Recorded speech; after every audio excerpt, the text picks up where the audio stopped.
Баршаңызға қайырлы күн. Бүгін сіздермен үй жағдайында қуырылған пельмен дайындайтын боламыз. Бізге қажетті заттар 300 грамм ұн, оның үстіне тұзымызды саламыз.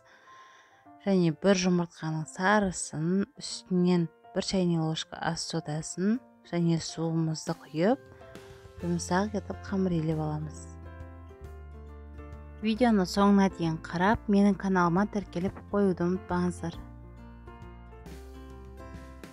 Дайын қамырымыздың бетін жауып, 10-15 минутқа қалдырамыз.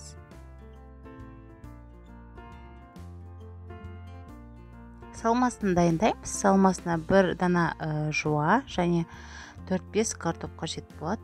Жуаны турап, қызып тұрған сұйық майымызға қуырып аламыз.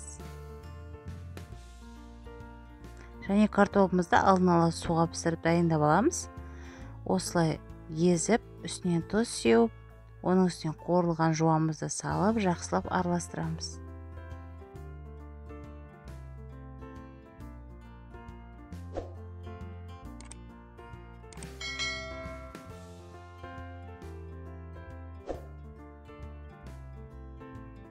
Енді қамырымызды жайып, өзіңізге қажетті формада кесіп аламыз.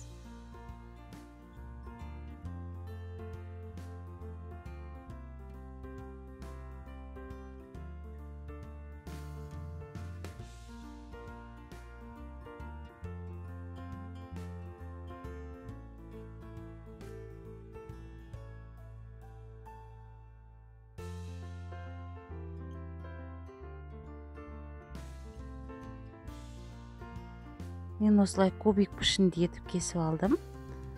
Сіздер де дәл осылай өзіңізге ықшамды етіп кесіп алуыңызға болады.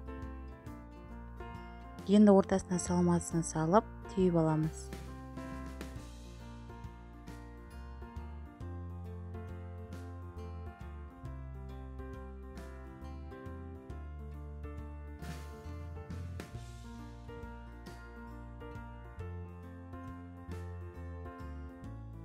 Дайын пельмендерімізді қызып тұрған сұйық майға салып, қуырып аламыз.